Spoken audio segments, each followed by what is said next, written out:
मैं अनिल मुरार का।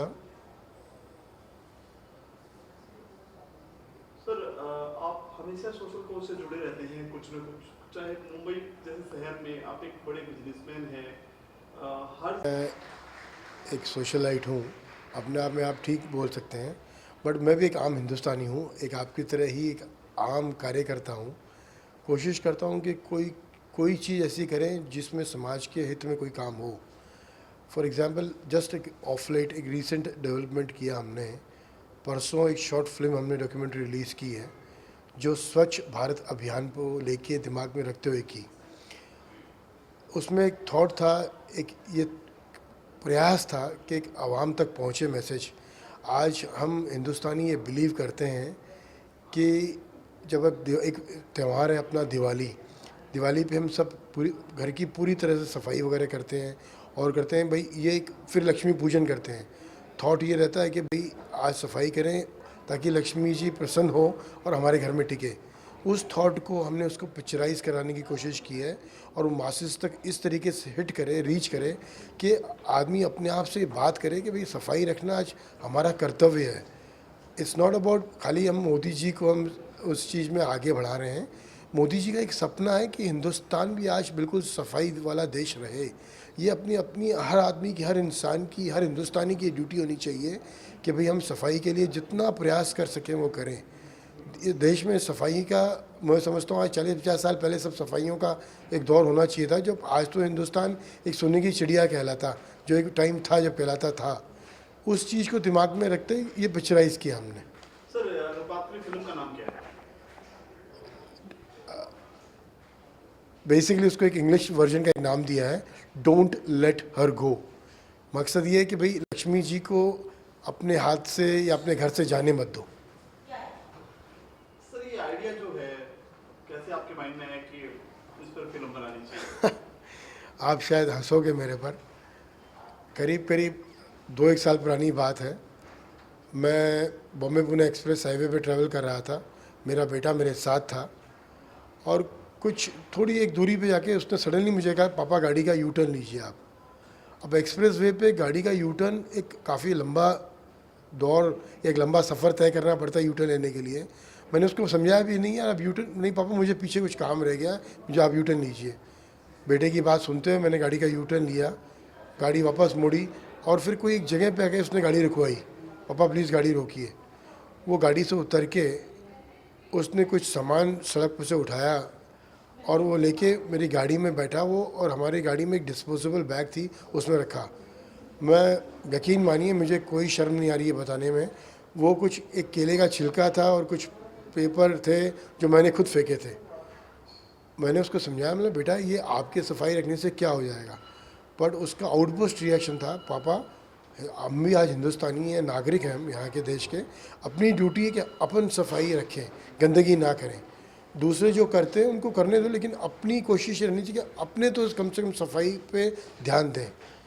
वो एक टाइम ऐसा लगा, मतलब मुझे हिट किया बिल्कुल दिमाग पे कि भाई अगर ये बच्चा अगर इतनी सोच सकता है, जो आज क्लास 10th का बच्चा है, तो आज हम नागरिक हैं हिंदुस्तान के, हमें कुछ इस तरीके से ही इस चीज़ को आगे लेके बढ़ना चाहिए कि एक वी सेट एन एग्जाम्पल, हम एक एग्जाम्पल सेट करें कि भाई yes we should clean, have a clean India format. उस चीज़ को दिमाग में रखते हुए मैंने सोचा क्यों नहीं इसको मासेस तक पहुंचाया जाए, तब ये चीज़ का दिमाग में आया और इस हिसाब से हमने इसको पिक्चराइज किया।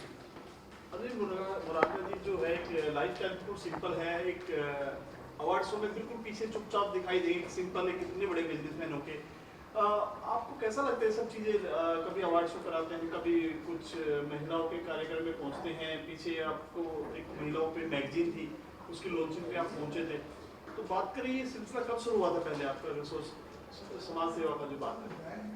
देखिए समाज सेवा का सिलसिला कब शुरू हुआ कहना तो कठिन है, बट समाज सेवा से एक लगाव, एक खिंचाव, एक जुड़ा हुआ फीलिंग राइट फ्रॉम, मतलब अगर मैं मेरे एंसेस्टर्स की बात करूं, दादाजी थे वो बिल्कुल एक क्रांतिकारी रहे। उन्होंने एक फ्रीडम फाइटिंग स्ट्रगल में काम किया था चंद्रशेखर आज़ाद साहब के साथ, भगत सिंह जी के साथ में। फिर उन्होंने आरएसएस ज्वाइन की, बीजेपी ज्वाइन की।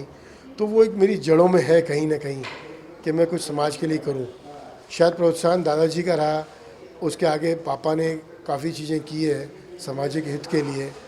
मैं भी बैकवर्ड सीट पे था, लेकिन किसी एक दोस्त ने समझाया कि अनिल, अगर आप कुछ कर रहे हो तो क्यों नहीं आप उस चीज़ के बारे में जिक्र करो, मस्तिष्क तक पहुँचो, लोगों को एहसास दिलाओ कि अगर मैं अपने सक्षम रूप में एक छोटे से तरीके से अगर कुछ कर सकता हूँ तो मेरे से काफ़ी लोग आज बड़े पैमाने पर हैं और वो बहुत कुछ कर रहे हैं, तो क्यों नहीं उनको उस चीज़ का एहसास हो कि वो समाज के लिए बहुत कुछ कर सकते हैं।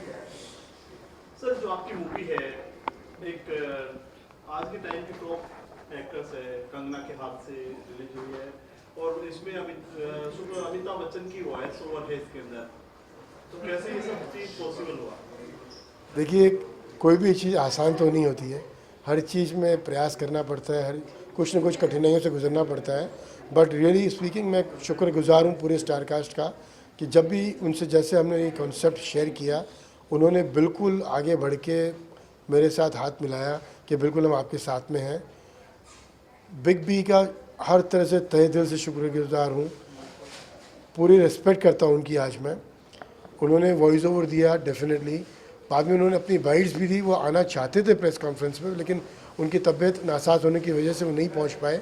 उन्होंने अपनी बाइट्स दी हमें, और आज बच्चन साहब जब कुछ बोलते हैं तो आवाम तक वो बिल्कुल हिट करता है। और थैंकफुली उन्होंने इस चीज़ पे पूरा कंसंट्रेट किया।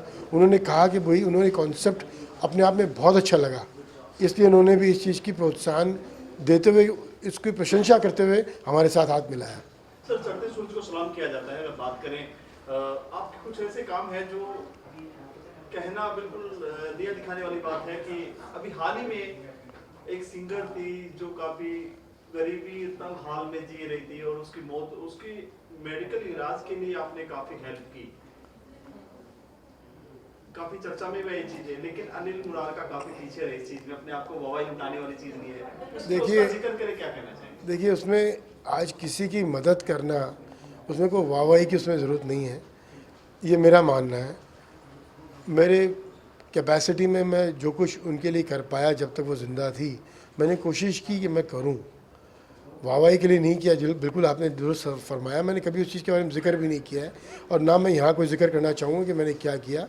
कोशिश की थी मैंने, शायद उनके काम आ सकूँ, शायद काम आया मैं उनके, और आने वाले दिनों में भी अगर कोई इस तरीके से किसी के काम आ सकूँ, डेफिनेटली आना चाहूँगा, आगे बढ़ के कुछ करना चाहूँगा। सर अनिल जी की लाइफस्टाइल की बात करें, किस तरह के इंसान है, लाइफस्टाइल की बात करें, दिनचर्या क्या रहती है आपकी सुबह उठ के? यार मैं बिल्कुल आपकी तरह एक साधारण आदमी हूँ, बिल्कुल एक ज़मीन से जुड़ा हुआ आदमी हूँ। ये बिलीव करता हूँ कि भाई आज जिस मिट्टी में हम आए हैं उसी मिट्टी में एक दिन मिल जाना है। ये मैं आपको कोई फ़िलासफ़ी नहीं झाड़ रहा हूँ, दिल से एक एक शब्द निकल रहे हैं, वही आपसे शेयर कर रहा हूँ। कुछ चीजें अगर बड़ा स्टार करता है तो लकीरें बन जाती है। सलमान खान किसी का मेडिकल इलाज कराता है, लेकिन इतने कितने आप इलाज करा चुके हैं, कितने गरीबों की हेल्प कर चुके हैं, तो ये सिलसिला चलता रहेगा, दौर चालू रहेगा। ऊपर वाला जब तक मुझे सक्षम रखे, डेफिनेटली मेरी पेरिफेरी में मैं जो कुछ भी कर सकूँगा ज़रूर करता रहूँगा। आगे और क्या प्रोजेक्ट है, रनिंग प्रोजेक्ट आपके? देखिए, प्रोजेक्ट्स की अगर आप बात करें, सोशल कॉज ही मेरा कॉन्सेप्ट है। सोशल कॉजेज़ पे जो कुछ भी बन सकता है या बना सकते हैं हम लोग, वो ज़रूर करते रहेंगे। ऑफ लाइट जो पाइपलाइन में है वो कुछ ऑर्गन डोनेशन पे है, जहाँ पे हमने आदरणीय श्री श्री रविशंकर जी के कुछ बाइट्स लिए हैं ऑन आई डोनेशन, उस पर कॉन्सेप्ट हम लेके आ रहे हैं। फिर एक कॉन्सेप्ट हमारे दिमाग में है on blood donation drives. Blood donation एक सॉर्ट ऑफ ए फीलिंग है जो हर कोई चाहता है कि करें। आप अगर मुझसे बात करें, मैं भी कोई महात्मा नहीं हूँ, मैंने भी कोई ब्लड डोनेशन बड़े पैमाने पे नहीं किया है, मगर एक थॉट लिया है, उसको हम कोशिश करें कि उसको फ्लोर पे ले आएँ। It's not about blood donation, उसमें एक कॉन्सेप्ट ये दे रहे हैं हम कि आप लाइफ डोनेट कीजिए, ब्लड डोनेट मत कीजिए, आप डोनेट अ लाइफ। आपका आज जन्मदिन है, हर किसी का एक साल में एक दिन जन्मदिन आता है, उस दिन कम से कम एक बोतल खून आप डोनेट करो। ऐसा समझो किसी को आपने उस दिन लाइफ दी है, ब्लड डोनेट नहीं किया आपने, किसी को लाइफ दी है। आप मानिए, हमने आंकड़े निकाले हैं, अगर ये चीज़ हो जाती है तो जो आज स्कैरसिटी है खून की ब्लड बैंक्स में, वो अपने आप में हर तरह से पूरी हो जाएगी। लेकिन सर आप डोनेशन की जो बात आती है, अभी हाल ही में एक बहुत बड़ा हॉस्पिटल है, उसका नाम लेना नहीं चाहेंगे, दान करने वाला दान कर देता है, लेकिन कहीं ना कहीं दान वहाँ तक नहीं पहुँच पाता है, जिसकी हेल्प करनी है, तो उसमें आपका क्या विश्वास? देखिए, मैं इसीलिए कहा कि भाई जो सर्टिफाइड ब्लड बैंक्स है, मैं इस तरीके से बोलूँगा, जो सरकार ने आज सर्टिफाइड ब्लड बैंक्स की है, कम से कम वहाँ हम जाके डोनेट करें। आप प्राइवेट इंस्टीट्यूट्स पे मत जाइए। इसमें कोई कॉन्ट्राडिक्टरी स्टेटमेंट्स नहीं दे रहा हूँ मैं आपको, क्योंकि हर किसी की कोई ना कोई कहीं कोई मजबूरी रही होगी, मुझे उस चीज़ में डिस्कस नहीं करना है। बट सरकार से जो भी सर्टिफाइड जगह हैं, चाहे वो ब्लड बैंक, बट डेफिनेटली आपकी बात बिल्कुल दुरुस्त है। मैं यही कहूँगा कि जो जो सर्टिफाइड की है सरकार ने, जिन जिन जगहों को हाईलाइट किया है, बस वहीं जाके करिए आप। थैंक यू सर, हमसे बात करने के लिए। Thank you.